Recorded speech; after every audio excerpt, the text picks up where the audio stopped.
Now, ladies and gentlemen, we would like to start the next session.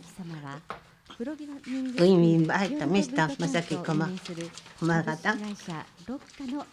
He is a representative and mentor working in the programming school, Lokka, and the title is an OSS Education at the Programming School.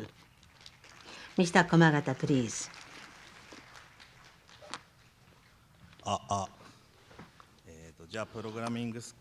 Thank you for the introduction. I would like to discuss the programming school and OSS education in programming.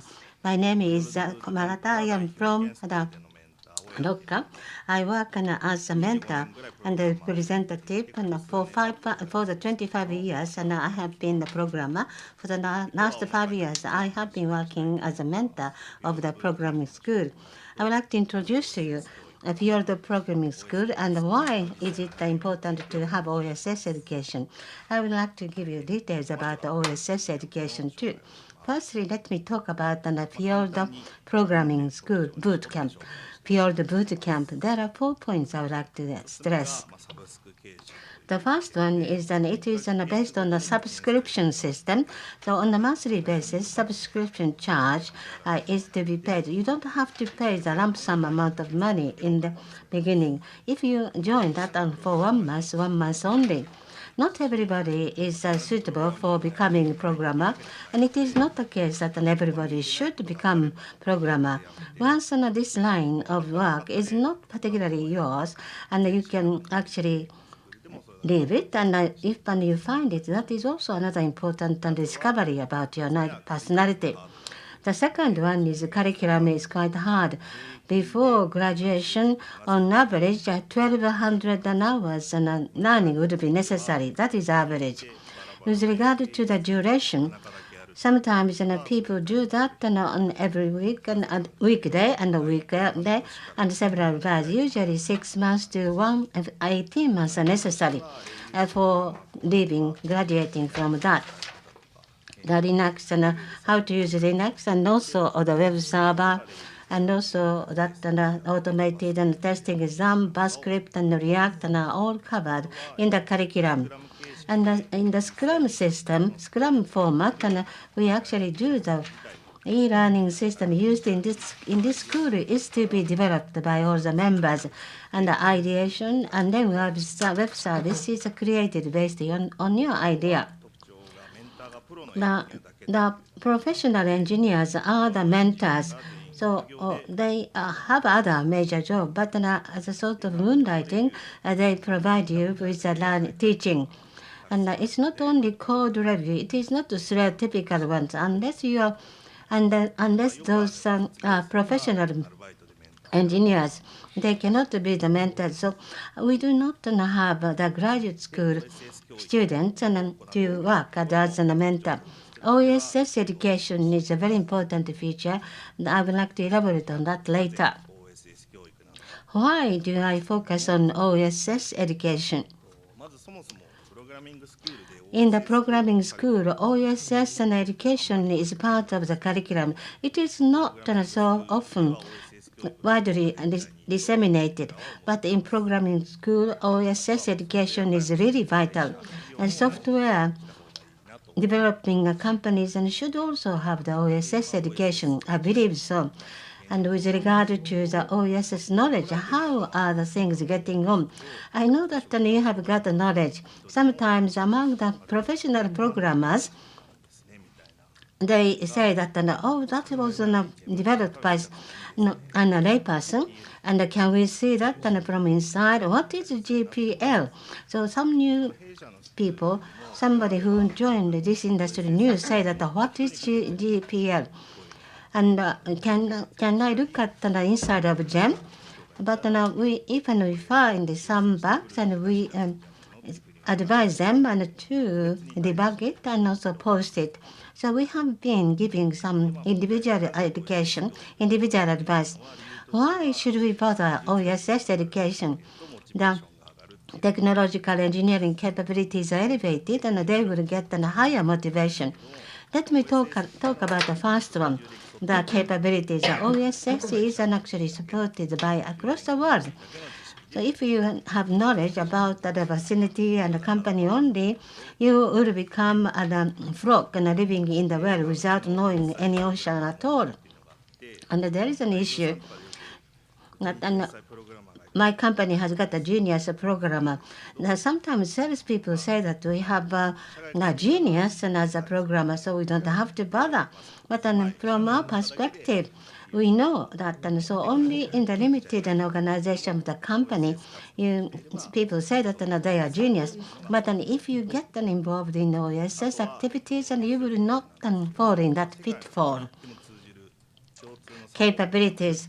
You can learn the manners and the way of thinking and GitHub and a tool and whatever. So wherever you go, they are used. So you will get that mutually understood method. And the communication with the programmers should be done in what way? You can learn that. On the online facility, you can have the debate, the discussion to reach consensus. So you can actually lead the discussion to the goal, to where you would like to land. That is probably very important value when you work and when you live in society. Also, not mentioned so often, general purpose software can be also learned. So in the OSS and through the OSS, people can learn how to create software. It's not depending on one particular OS, and it does not depend on specific software version. Therefore, you can learn how to create a general purpose software. The version up and continues, and the software can remain in society, in community for a long time. So you can learn how to make such a long-living software.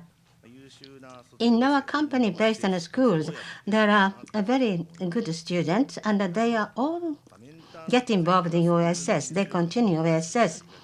So mentors and capability, OS and activities, and the students and the capabilities go beyond the mentors. And that could happen. But if you have got an OS and activities, it will not be the hindrance. They are graduate, and so they were invited to the Ruby Kaigi. They gave the speeches. So they actually went beyond the capabilities of mentor. So whoever is competent, and we encourage them to go beyond the mentor's capabilities so that in the OSS society world, they can advance further. Why is it necessary? The second point, motivation is elevated. In our school, there are many elements included in the curriculum. Programming cannot be mastered within short time. Therefore, what is most important or difficult is to keep the motivation. That is a very fundamental requirement. We run the school. The curriculum can be streamlined and developed, and how can the students learn the engineering effectively and also efficiently? We were thinking about that, but the fun should never be forgotten. On the part of the students, and they enjoy programming, so we don't have to bother afterwards. So how can we encourage them to enjoy fun and discover fun in programming? That is our task. In order for them to enjoy programming, what should we do? I think it is an OSS and activities, OS education. This was taken in the Ruby Kaigi, and a field boot camp and students, and the current one, and also alumni got together, and this photo was taken GitHub and was of great fun. And you also know that through the SNS. When compared with Instagram, and this is much better and enjoyable SNS. This photo was taken last year when they had an enjoying chat over drinks. And the content is really spectacular. Once you come to love it, you will never forget about it. So never-ending training of the and also resource development. You will have higher capabilities and find even more fun and joy. What about the social dimension? OSS and activities and will provide people with well-being and also the better ways, and so it will provide a better high-quality society. Programmers can be protected because that an activity protect their own environment where they can enjoy programming. So that is providing them with a reason of being, reason of life. Therefore, I believe that the OSS education should be actually materialized. And so they understand how to contribute an OSS.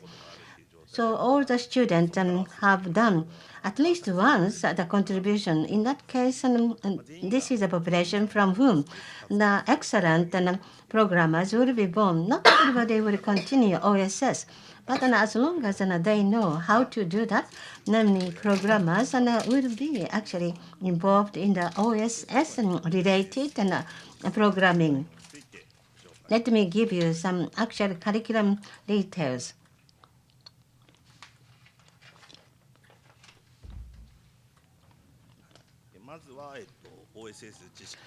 Firstly, knowledge of OSS. In the curriculum, free software, OSS meaning and history is to be learned. And also the license and also the definition of OSS are to be learned too. They are very indispensable element. The contribution is made, so we support the contributor to OSS. If one tries to make contribution for the first time, it might be a bit of high hurdle. Hands-on program is available. OSS Gate has been collaborating with us. The students of our school can participate in that hands-on session. Hands-on event and program will be continued into the future. Therefore, everybody can understand that an OSS is not anything really special or unique. And we would like to create another situation where everybody has got the experience of contributing to OSS. Community support. So Ruby Kaigi, Ruby World Conference, and also Rails Girls and Rails and Kaigi on Rails. We support them. And through GitHub sponsorship, and we support individual developers and contributors too. And we support the participation in the event and the program, which is very important because of the high barrier in many places, and sometimes they rather hesitate. So the school, and we say that they have anything and any other engagement. That's why you can't. But in the Ruby conference and Ruby Kaigai said that everybody goes to the Ruby World Conference. Why not? I always give that sort of message to the people I encounter. So if you pay all the financial cost, it might be a bit burden, financial and also psychological. And so we rent one detached house so that those students can live together, stay together. This is the male students. When Emory House was introduced by Ms. Emory, the girls and the ladies can go to Emory House and whatever expenses incurred are to be borne by our company. That was highly regarded and also welcomed by many participants. We are going to continue to do that. And we also recommend those people to become speakers. If you are invited to the live one, so maybe lightning talk is a good way of starting that. So the LT meeting where the initial speakers invited. So in this meeting, so don't make any negative feedback because all the speakers are the initial one. We have done it 13 times. So many people experience it, and the first lightning talk, and that was developed further to their contribution as a speaker in the local community and the other environment. OSS and education started just recently, but we are witnessing that there is an increasing population and contributors to our great pleasure. Now, that was convened last month, and the alumni members from our school actually contributed 7 people. You can see those faces and in red circle. So this is a summary. In businesses and schools, OSS education should be promoted and actually conducted. Our company's advertisement. In our company, we provide a program for the businesses and the companies. So if you are interested, please communicate with us. Thank you for your attention. Thank you. ありがとうございました。 Thank you very much, Mr. Komagata. 駒形様の落ち着いたトーンで。 So you are a great speaker, and you said that aren't you thinking of going to the meeting and the Ruby conference, and maybe that is quite an important encouragement. So if you have got any question, he will be actually talking to you on other opportunities this evening, and if you can and have such an opportunity, please and ask your questions. Thank you. 続きまして安ラボ株式会社安川洋平様のご講演になります。 Next speaker is Mr. Yohei Yasukawa of Yasukawa Corporation. Could you please wait a minute until the stage is ready?